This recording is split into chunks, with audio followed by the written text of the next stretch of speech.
Okay, let's read a little bit. Let's read about a true king.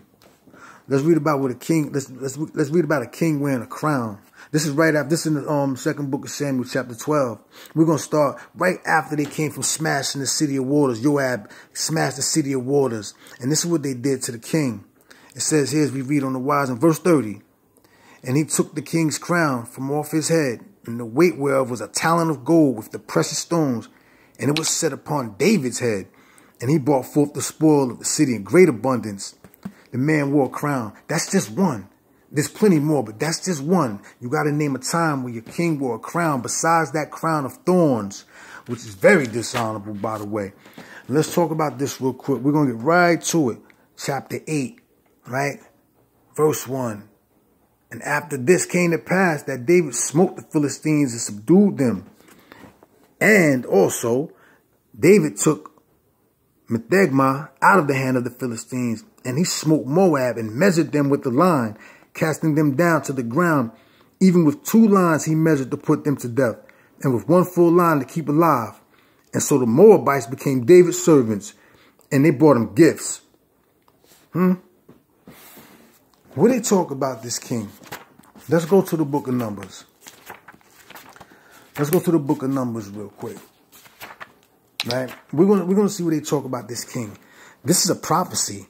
This is prophecy. 24:17. Let's get right to it. It says, I shall see him, but not now.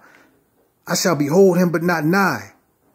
There shall come a star out of Jacob, and a scepter shall rise out of Yasha'al, and shall smite the corners of Moab, and destroy all the children of Seth.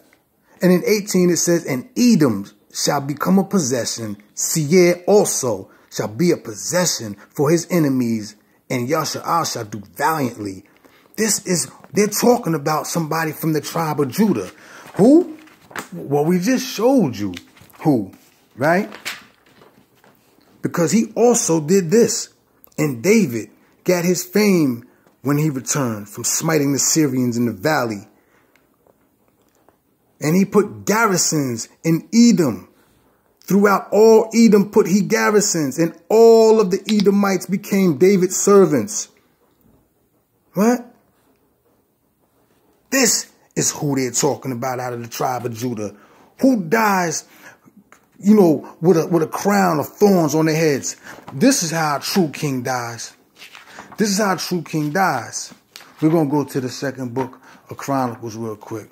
See my book? Look at my book with all the beautiful illustrations. Let's go to, matter of fact, let's go to First Chronicles 22, I believe. 22, right here. You go to First Chronicles, right? 22. All the way through. This is that man setting his house in order. Giving orders before he dies. Putting everybody in their positions. Everybody's getting their positions. You understand? In chapter 1 it says, right here it says, then David said, this is the house of the Almighty Lord God, and his altar of the burnt offering for Yasha'al. And David commanded to gather together the strangers that were in the land of Yasha'al, and set masons to hew wrought stones to build the house of God.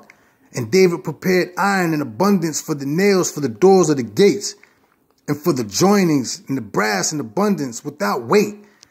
Listen, he's setting Solomon in order, and then putting all his family and all the Levites and everybody in their order. Everybody. This is what a king does. This is what a king does. Look, for by the last words of David, the Levites were numbered from 20 years old and above. Look, he's just putting everybody in order. He's setting his whole house in order all the way through chapter 24. Everybody's getting their position. This is a king.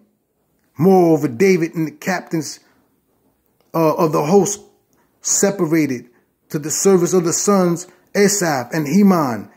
Look, they're giving them all these positions. That's a king, man. That's a king. Show me prophecy connecting to your idol, their New Testament idol. Stop playing. Peace.